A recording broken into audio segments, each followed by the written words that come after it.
When it comes to adversity, a lot of people run away from it, but not today's guest. Today we have Sydney Scooner Ball. She's a retired firefighter and an award-winning author.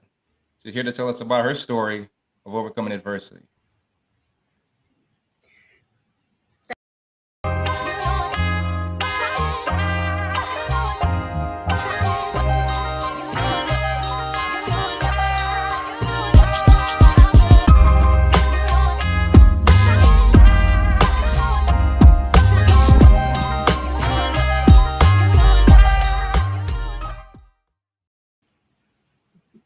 Welcome to the show, Sydney. Thank you so much for joining me. Thank you, Michael, for having me. I'm excited to talk to you.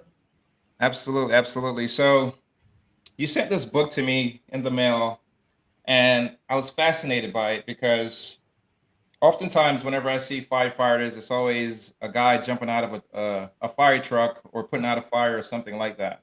And I'm down here in Florida, so from afar, I see things that goes on in California with lots of fires, and it's mostly men. But you defied the odds.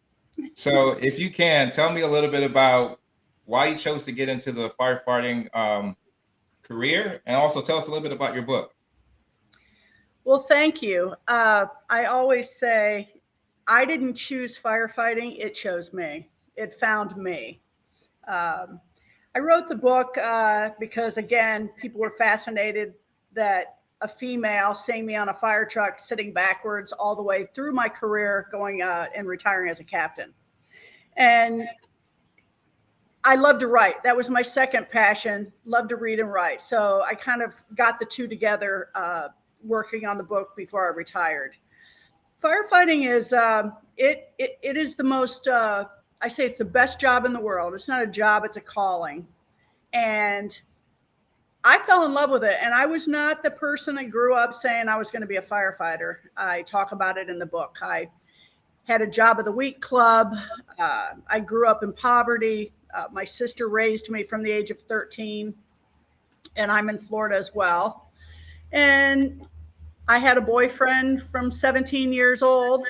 We were living together and throughout the process of him finding himself, he found the fire service, and I waited tables and put him through fire school. And in the meantime, I got into running and being physically fit, and I just fell in love with that. I was 22, started jumping rope like a boxer, which I still love it, love it, love it. So when I was just trying to find myself, job of the week club, getting to be mid-20s probably. And his chief said, I used to go and my thing was I did a lot of modeling in South Florida in my day, much younger. And one day I always like to look cute, going to the firehouse and sitting at the dinner table with all the guys and the chief. And, I did that. And one day I was just talking about, it's tough. I don't want to wait tables the rest of my life. I don't want to be a secretary. I don't want to be a bank teller. So his chief says, why don't you join the fire service? And I looked at him like, you're nuts. And I'm looking at this long table with all these guys, and they all knew I worked out, and we were friends. A lot of us firefighters are, you become family, even the girlfriends and wives. But they said, yeah, you should do it. We'll help you. We'll help you train. We'll help you because you have to go to a Florida Fire College and get your state of Florida fire certificate to even begin testing with different departments. Mm-hmm. And I looked at him like, no, thanks, Chief, but no, I don't have any intention of doing ever anything like that in my life. And as fate turns, the wheels of fate turn. And a few months later, my boyfriend and I had broken up. And I found myself in another state with my sister, Texas, for a couple months and hated it and said, I'm coming back to Florida. And came back to Florida and said, I don't know what I'm going to do with my life. I have no idea. Worked another bank job. And then I was out of money. And I'm in the unemployment office and I see a sign that says, if you're an American Indian or of that descent, contact this number. I talk about it. I've been raised to get a job, not a handout. But I was desperate. I didn't know what I was going to do. So I had a letter from my great-great-grandfather. He couldn't read or write. Had it verify he was, in fact, a full-blooded Mohawk Indian before a judge. with an X notarized. And my mother gave me the letter, and I just put it in my lingerie drawer and said, I'm never going to look at that. I'm not going to use that. Desperation, I called the number, met with a wonderful career counselor for the Seminole Indian Reservation. Mm-hmm. Something I'd been ashamed of my whole life was my Indian heritage. Mm-hmm. And I hate to say it, but it was the golden feather I talk about in my book. And the lady was wonderful. I told her, I want to be a firefighter, but I don't have $100 to go to the fire academy. I have no money. And first of all, I think she was shocked that I would even say I wanted to be a firefighter. And second of all, they helped me. I signed up for the fire academy, and really from the first day on, and because I was so physically fit and loved that hardcore exercise, wanted a job to make a difference in people's lives. I was tired of just going through life going, what am I going to do? I'm in my later 20s at this point going, okay, now what am I going to do? And so I started the fire academy, and it was a process. Let me tell you, I was familiar somewhat because going to the firehouse, seeing the guys and hearing my boyfriend talk about what they did, but I passed, got my state of Florida fire certificate. And that allowed me to start calling different departments, looking on the job search boards that were in the fire academy. And at that point, it was pretty primitive compared to today. There was no social media. There wasn't. Right. So you just called numbers, put your name on a list. And when they were testing, you got called, and the test would be a physical fitness test, a physical agility, a written test, excuse me, and sometimes psychological. And you would do that for every department. And it was daunting. And because I lived in South Florida, I kept my job search to like the Tri-County area. I see. Palm Beach and Broward. Took me a year. And then I got hired after a year of testing with all these different departments. And believe me, it wasn't easy. With mostly men, you'd have 500 people sometimes in Palm Beach County at the time looking for a slot. But anyway, I got called a year later, Broward County Fire, it was called then. Broward EMS was separate at the time. I got hired and then started a 5.5-week hardcore boot camp. We called it Dix's Death Camp. For the first group of 11 to do it. And there were 2 women and 9 men. And it was tough. It was July. You know how hot it is. It was hot. Yeah. I was ready for it. It was 5.5 weeks. And you went through, I thought the state fire academy was tough, but that was, kindergarten compared to this. And you were tested on everything. And if you didn't make it, you were thrown out, and everything got harder. You learned the department's protocols. It was just more intense training to prepare you. The last day of 5.5 weeks, you had this test that lasted all day. And it was a series of continuous events that you had to pass, from being in full gear, grabbing a load of hose and climbing the stairs 7 floors, doing push-ups, dropping the hose, picking it back up, just all the different things. And you would get tested on that. And at the end, you had to go through visibility, and you had to find I think they had like coins or something, like silver coin. They were colored coins, but you knew how to find them. You had to find them and bring them out. Did it, passed. And we all did. And then it was just from then on, it's been an amazing career. Not always easy at all, but it's been amazing. They have 3 shifts in the fire service because you work 24 hours. There's A, B, and C, which is Alpha, Bravo, and Charlie. And at that point, this is how silly it was back then. The training chief put all the names, all the shifts in a hat, and you pull a number out or a letter out, and I got A shift for Alpha. And that's so there was no seniority or anything like that. No, because we were all probies. We're probies for the first year. I see. And so I pulled out Alpha, and for that first year, you get tested, and you can get fired for anything. So you're really, you're just learning. I'm trying to learn if you're smart. Right. Just listen, learn, and do the job. And for that first year, you would get tested. They would move you to a couple different stations. You'd run Mhm. calls. And then at the end of that year, you get tested again and you're a rookie. So now you're a rookie for 5 years before you become an old timer. So it's a process. It's constant. People don't know that. They don't realize how intense it is. It's not like you go fill out an application and, but anyway, I had signed up for EMT school because I knew that was the golden goose. I would be the golden goose at that point. Right. Because at that point, Broward County Fire and Broward County EMS were separate entities. Mm. And just being an EMT, which was, first responder stuff, basic, That was smart. bandaging and things. So I got that and I got a raise. I mean, more money. And got that and then started going for my associate's degree in fire science. More money, more job eligibility to move up for the ranks. And so I started testing, and I started testing for driver engineer. Took that test every 2 years, was an acting driver for 12 years and an acting lieutenant on a fire truck. And then lo and behold, in the 90s, Broward EMS and Broward Fire merged and became Broward Sheriff Fire Rescue under the umbrella of Broward Sheriff. You have to understand, in the 80s and 90s, everybody wanted to disband Broward County because there were 28 different city fire departments within its borders. Wow. And so, yeah.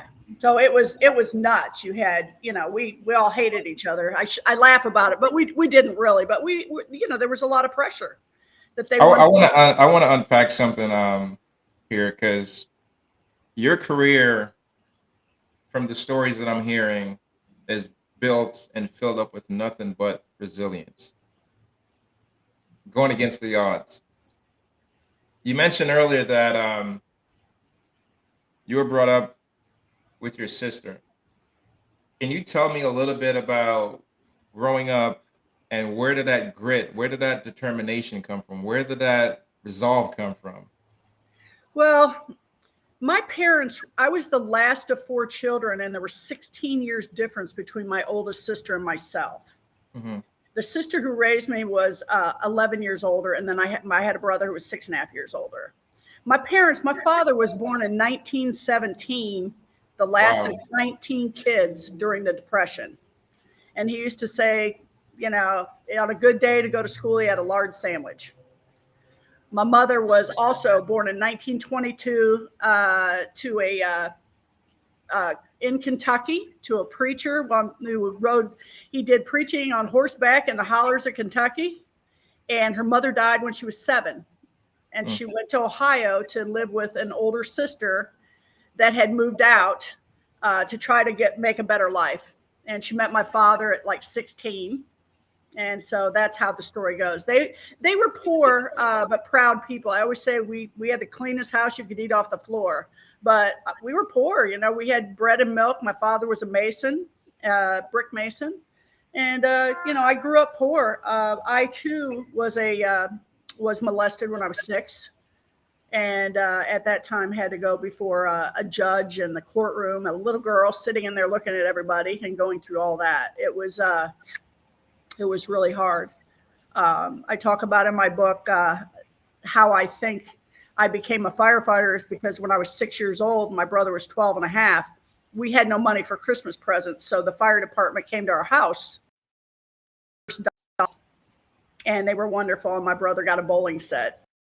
But I would say, maybe somewhere in the deep, crevices of my brain that might have done it. But my mother was always as poor as we were. She would always leave out a biscuit and water gravy for anyone who was homeless, or they called them hobos back then, would come on and could have food. But that's how I grew up. And then when I was 13 years old, we would go back and forth because my older sister, who ended up becoming my guardian and raised, she got married to a native Floridian in Cocoa, Florida. And I loved it. Every winter we'd go there, and it was just like paradise to me. I loved it. I loved the people. There were so many different ethnicities of people, whereas where I grew up in Ohio, there was not. And so that's where it comes in, where I said being an American Indian was not. It was hard, I was called Pocahontas, and my brother, who was 6'8" until the day he died, he was called Squaw Man. And anyway, my sister said, How did being called Pocahontas affect you? you know, it didn't make me feel great, but I didn't Mhm. really, I just thought, whatever you want to call me, you're calling my 6'8" brother Squaw Man, and he never had a problem with it ever. He was Mhm. like, whatever, yeah, I'm Squaw Man. So I didn't really, I just thought, well, it's just mean kids, and that's just the way kids can be. They can be Bef- mean. Before you got into the firefighter department, you mentioned that you went through a phase of unemployment, and you had to tap into your Indian heritage. Sounds like a bit of humility had to kick in for yourself, It did. and and you was kind of resistance towards it. Can you talk a little bit about just what that period was like for you, and now having to tap into that, and looking back at it, right? How that decision changed your life? Well, growing up, and I mean, I'm blonde now, but I was dark haired then, long dark hair, and I was ashamed of it, and I don't say that lightly, and I hope people understand that as a little kid, I'm growing up in northern Ohio, where it was just kind of, I say in my book, the land of the blue-eyed, blonde-haired cornfields people, and my father was very racist for being an Indian, and he looked just like an Indian brave, but he had very strong opinions, and you didn't there wasn't a lot of diversity Hmm. there. So because our family, there was the whispers, we were poor, we were Indian, there was just a lot of negativity whispering. I went to church. My parents did not go to church. My mom's dad, I said, was a preacher. My dad's sister was a Pentecostal faith healer, and she used to take me to church, and I'd watch that whole thing. But church for me was wonderful because I had a love of music and I can sing. So I sang in all the church choirs. You can sing. Oh, absolutely. Absolutely. Love it. So I went to, I sang in all the church choirs, but it was really difficult. But what happened to me is when my sister and brother-in-law asked if I could come and live with them, they would become my legal guardians and I could go to school. And then from then on, because up until then, 11 years old, we go back and forth. I'd start school obviously in the wintertime. And then when it became spring, I was yanked out. Very tough time. So when I was 13, they became my legal guardians, and I officially could stay in Florida. My life changed. It changed. And then I always kept it. I mean, I would say I was American Indian, but I never kind of made it the topic of conversation. I just went about my life. Got you. But then it was the strangest twist of fate ever, because this letter I had in a drawer, and I find myself at an unemployment office, which I had never collected unemployment before in my life.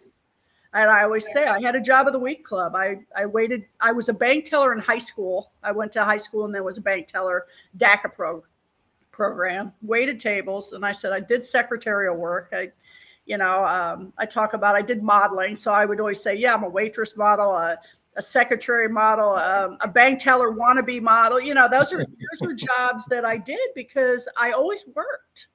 And I learned from all of that. But in the meantime, they weren't fulfilling. And I knew there would come a point in time when it just wasn't going to be enough. I didn't want to end up 25 years later with my nose stuck on the glass window of a high rise overlooking Fort Lauderdale Beach going, wow, is that all there is? Right. Right.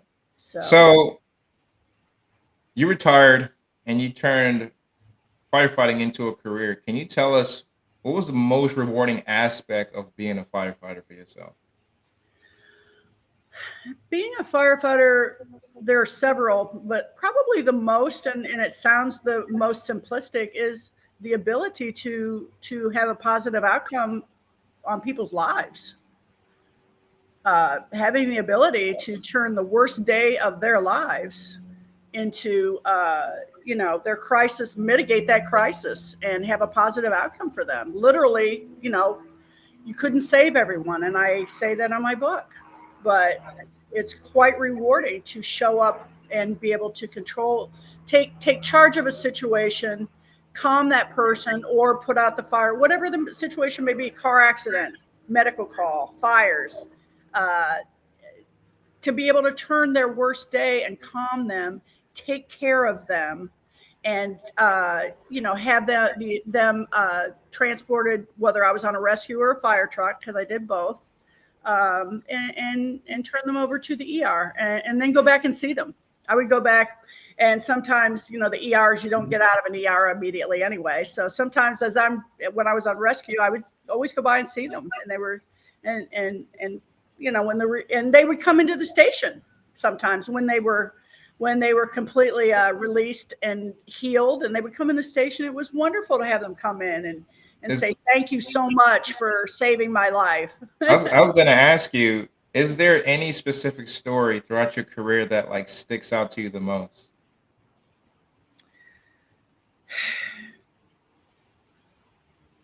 There are so many. There's just so many wonderful ones. Probably for me, it came at the end of my book, and it's not so much them coming into the station, but as you can imagine, I was one of 2 women to make it in the fire service in 1987. And I moved up the ranks. I drove all the fire trucks, ladder trucks, tanker trucks, became a lieutenant, and then and was an EMT. And then lo and behold, 15 years into my career, I went to paramedic school because we merged. And I love medicine, but I never went into it thinking I wanted to be a doctor. But paramedic school is not for sissies either. So I got my paramedic, and then immediately was on a rescue that ran 25, 30 calls in a shift.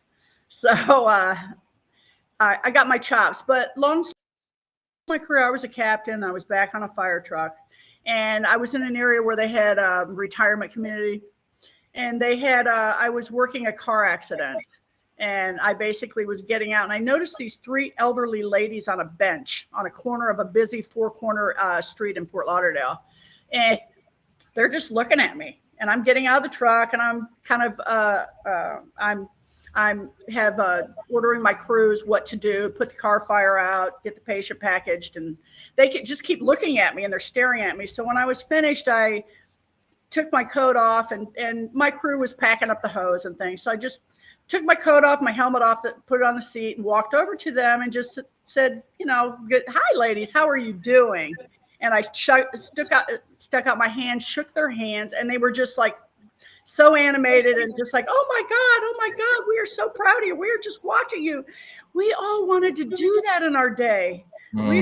As women, we weren't allowed to become firefighters or police officers. We could be homemakers, teachers, secretaries, which are all honorable in their own right. And I say that.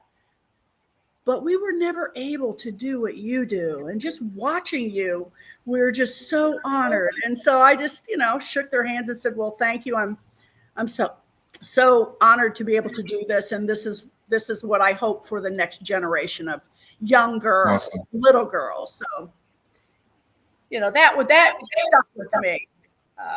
And going to the schools as well. Little girls would cry, and I would just tell them, you can be a firefighter too. Awesome. So I wanted to follow up and piggyback to something you just said. So granted, you're in a profession that most women aren't into.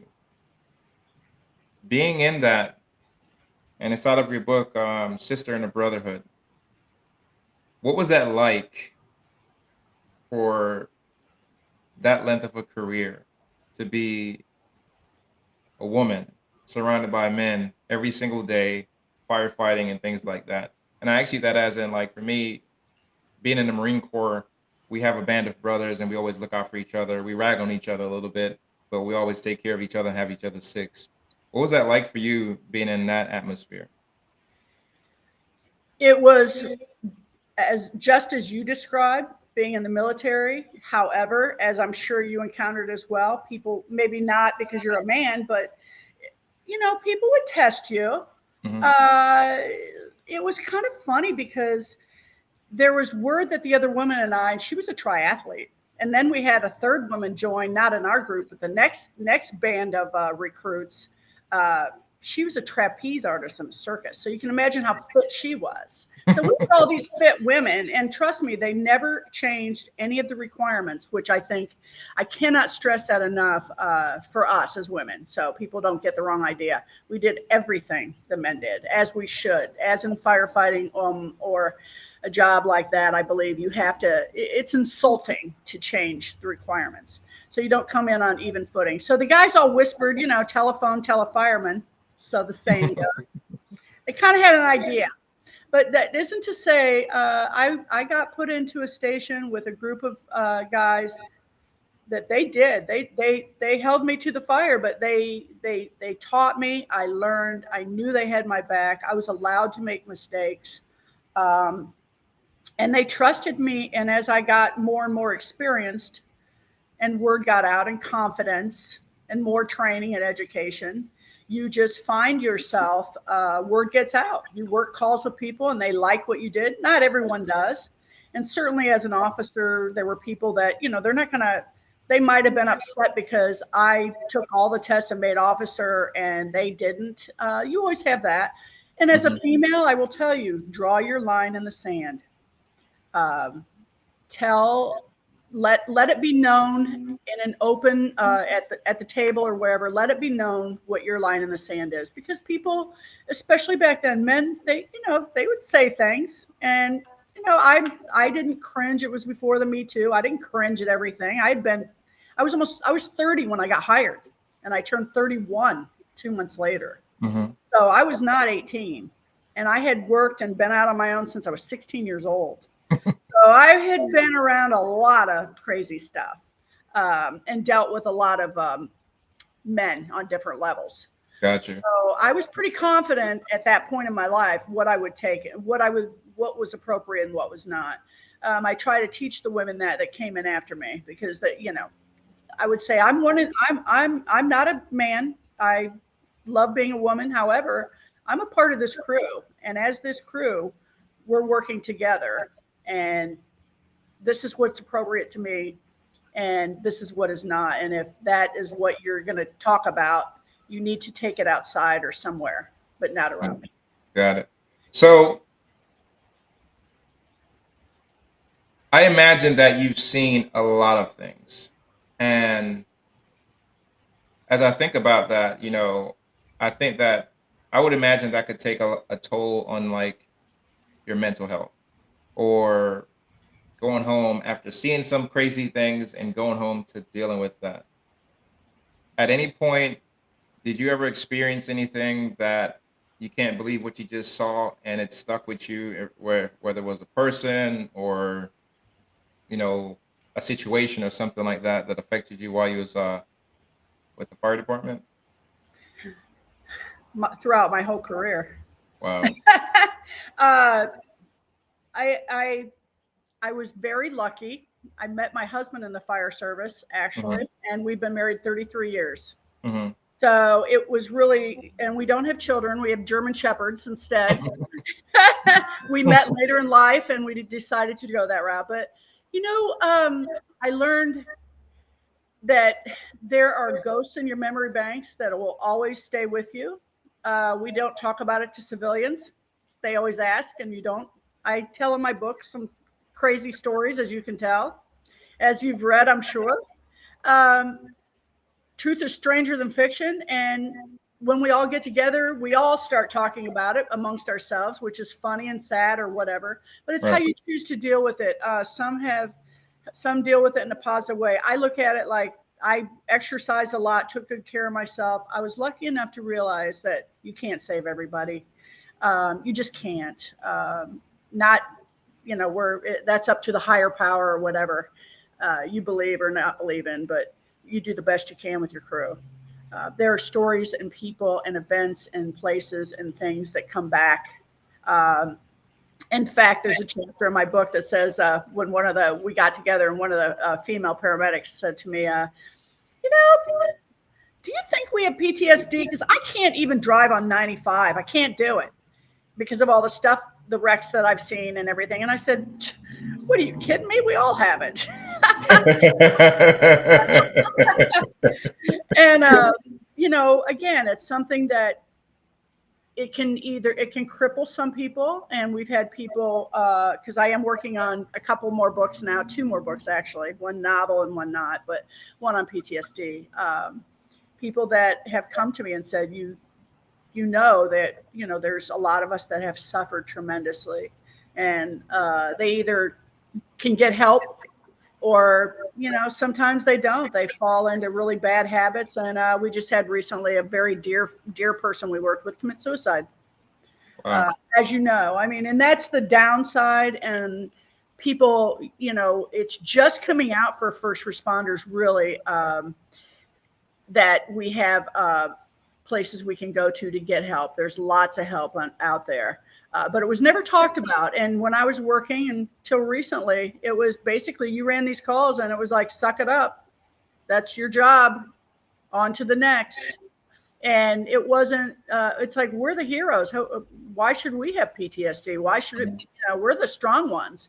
And then as time has gone on, thankfully, it's now recognized, and people are choosing to get help, or if they don't know where to get it, it's on there. I did a podcast with a group called Under the Shield, and they specifically anonymously do fantastic work. If you call, people or their families call, and it's out there. But I chose to kind of write about it and just realize that those people will probably remain in my brains. And a lot of my colleagues will say, yeah, when I drive by this place, it automatically comes back to me because I remember this happened here or that happened there. So that's all I can say is it sticks with you. You have to find a way to get it out, whether it's exercise, seeking help, whatever will be in a positive direction.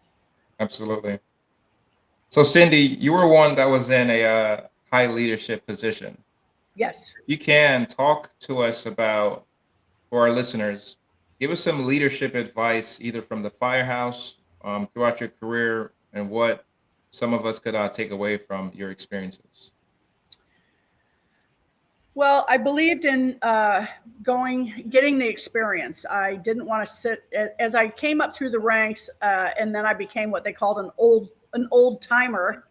I could bid slower stations and all of that. But I wanted to move up through the ranks. So I say, go for the busy stations, whatever, go get the experience.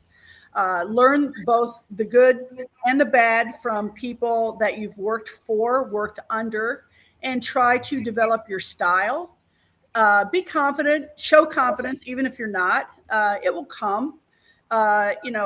Confidence and experience will the competence in doing your job and learning and being a sponge and listening to people, observing, will aid you in your confidence.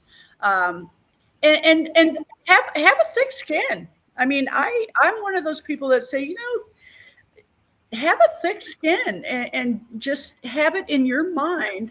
You're not going to let anybody or their rude or obnoxiousness keep you from what your goals are, whatever the career is. And particularly in a male-dominated career. And I say that with kind of a grain of salt because people ask me about these crusty old chiefs I worked with that, there were no women. And you know what? They had my back. They saw how hard I worked, and they were sometimes better than some of the younger guys that would test me. And then as I got experience and the guys, I got very comfortable. We're a family, and I would breathe a sigh of relief when I worked at certain stations because some of the guys had so much experience in other areas that were valuable: construction, welding, lots of things that when you're on a scene are beneficial. My word was obviously, as a captain, as a lieutenant, was the last, but I never hesitated to listen to advice from people that had far more experience in other areas. And even on a rescue, I had paramedics. They were groundbreaking paramedics. My hat's off to them. I learned so much from these men and women that they were paramedics back in the day when there were 2 of them on a truck. And they ran constantly. And some went on to become doctors, nurses. They were a lot of more nurses. Wow. Yeah, you were nuts if you didn't listen to them. And I learned from them. But the bottom line is have the confidence, the experience, listen, go both good and bad, and constantly try to go to school, educate yourself, and you will find your way. And be kind. Be kind and have empathy. They taught us that, but you must be empathetic, and that includes people you work with. And as I got older and I had young kids on my truck, and I talk about one story about a young man, station duties. He was assigned to clean bathrooms. He came to me and he didn't know how to clean a bathroom. Nobody had ever taught him that. His mother did it. And he didn't want to be embarrassed, because you know how firefighters, well, maybe you don't, but I'm sure in your line of work as well, people, you take a lot of ribbing, and it would have been humiliating for him. He was a really nice young guy. And I always laugh because I grew up in a house with no inside bathroom. So I actually love bathrooms. And come with me. And I go through the process of my book of like, come on, grab some gloves, grab this, grab that. And I showed him how to spot clean a bathroom, like it's nobody's business. 6 months later, I saw him and he pulled me aside and he said, "Captain, I just really want to thank you, because you took the time to show me and not humiliate me." So that's what you do. It's those little key stories that shows real signs of leadership, though, man. Little things like that.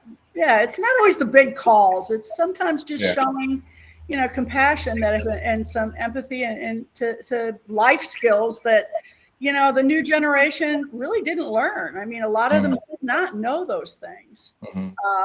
I was not mechanically inclined. I talk about my brother, who could take apart carburetors, took apart engines when he was 16. I couldn't do any of that, but boy, did I learn from the guys, putting on my goggles, because every Monday, you're underneath an engine with goggles and, on a wood contraption with wheels, checking fluids, checking hoses, checking all the mechanical components in addition to all the equipment. And it took hours. Sometimes on a ladder truck, it did take hours. So, I had to learn how to do all that. And so, was I the best? No. And I say that, was I the best officer? No. But I tell you, I worked with some extraordinary people that were officers, some that were drivers, some that were, firefighters, and they taught me, and I'm grateful to them. And so in writing this book, I just want women and young men I mentored too. So speaking of this book, if you can, tell our listeners, what will they get when they pick up this book and and hear your story? Well, I tell everyone it's not War and Peace. It's an easy read. It is also not a book of just war stories, as you know. Some people like to just tell that. I tell my story. What they'll get out of it is hopefully an insight into what it was really like as a rare female back in 1987 to go through the process, to become a firefighter, to be, move up the ranks to driver, engineer, lieutenant, and retire as a captain. And the adversity and how hard it is, but to be focused and to have confidence in your abilities, no matter what your goal in life is. It can be a lot of different things, but mine was firefighting and and paramedic, being a fire rescue, civil servant, and serving the public. And I hope they go for it. I hope that it's positive. It's not a negative book. It's a positive story. Well, I got my copy here. Also, thank you for the note. I truly, truly appreciate it. And thank you for just being transparent and sharing your story. I really appreciated that. So, Sydney, as we get ready to wrap up and get out of here, I tried to have our listeners hear some of your stories and how you could help them with your story. If there were some key takeaways that our listeners could take away from your life, from your experiences, what are some of those things that you like to leave with them? I'd like to leave with them something my mother told me, and I always say this. My mother was she only went to 6th grade, because she got rheumatic fever back in the day. And she was married and had a child by 17. But, they had no money for me to go do anything. But she always said, if you want to work, if you work hard enough, you can do what you want to do, you will get there. But she said, listen, you take it day by day, because you break it down into segments. And if you start what you think your goal is, if you start something, whether it's starting school, classes, whatever it is, to reach that goal, you take it day by day. And before you know it, 5 years is over. It's come and gone. And look where you'll be. But if you don't, and you talk about it and just think about it and don't do anything about it, 5 years is also going to come and go. And you're going to still be talking about it, doing whatever it is that you're doing at the time. And, I thought that was such smart advice from, my mother. Like I said, she was born and raised born in Kentucky and had a really difficult life. But she had more common sense than probably most people I ever met in my life. And I would carry that advice to people, because I think today, maybe it's just me, my perception and being old, young, but older, and lived a lot of life, and said, listen, it's not going to be easy, people. It's not easy. But if you want to prepare yourself for a better life, you can either choose to be a victim or you can choose not to. And that includes being a product of, divorce, whether it's molestation, whatever tragedies, because we all have them. I don't know anyone, regardless of their money situation, that hasn't undergone adversity, whatever it is. But a lot of people give up and they just think it's too hard. And I encourage them, yeah, it's going to be hard. There's going to be days. I'll tell you what, being a paramedic after 15 years on the job and not being, I was not a straight A student in school. I struggled, and I talk about that. I had to go back to school 10 years after I graduated to get my high school diploma, because I was too busy hitchhiking to Cocoa Beach. I had no time to go to high school, but I did it. And because I knew if I didn't, I'd be saying, do you want fries with that for the rest of my life? And I didn't want to do that. So those are some of the lessons I hope that help people. So Sydney, what is it that you're doing these days now that you're retired? And if anybody wanted to work with you, book you on a podcast, book you for a speaking engagement or anything like that, how can they get a hold of you? Well, I'm doing some things now because retirement, I talk about that, and I'll just say it briefly.